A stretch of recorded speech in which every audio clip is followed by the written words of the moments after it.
તો મિત્રો હું છું અત્યારે બરડા ડુંગરમાં આવેલા આશાપુરા માતાજીના મંદિરની બાજુમાં ઘુમલી. તો અહીંયાથી વિંધ્યવાસીની માતાજી મંદિર અને સૂર્યદેવ મહાદેવ મંદિર.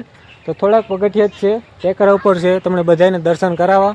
પહેલી વાર હોય તો ફોલો બોલો કરતા જાજો. જય માતાજી. ટાઈમ હોય તો કોમેન્ટમાં લખતા જાજો. તો હાલો આપણે દર્શન કરીએ, ઉપર ચડીએ. થોડાક જ પગથિયા છે, બહુ ઝાઝા પણ નથી.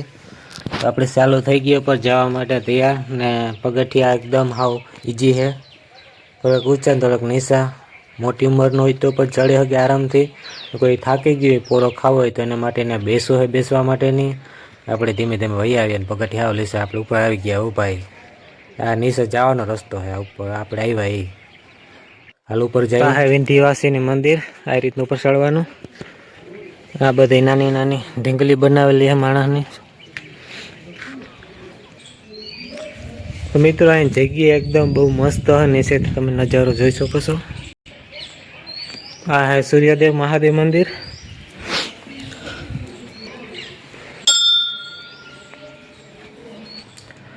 હર હર મહાદેવ.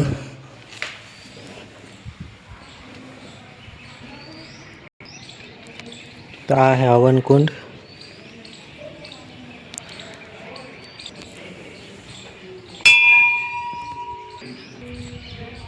તો આ હે વિંધ્યવાસીનું મંદિર બરડા ડુંગરમાં આવેલા.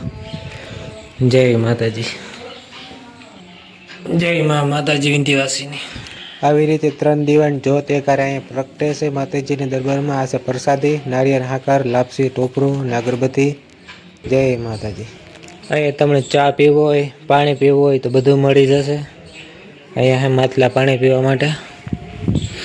આ નારિયેળ ભાંગવા માટેની વસ્તુ છે બધી. તો આ બાજુ આમ ભાણવર છે. આ બધું મસ્ત નજારો બરડા ડુંગરનો અદ્ભુત નજારો છે ભાઈ. અહીંથી મસ્ત લોકેશન છે. અહીંયા ઘણી બધી મોટી બધી જગ્યા છે બેસવા માટેની. સૂર્યદેવ મહાદેવ અને વિંધ્યવાસીની મંદિર એક છે, બે બાજુ બાજુમાં જ છે આ રીતના.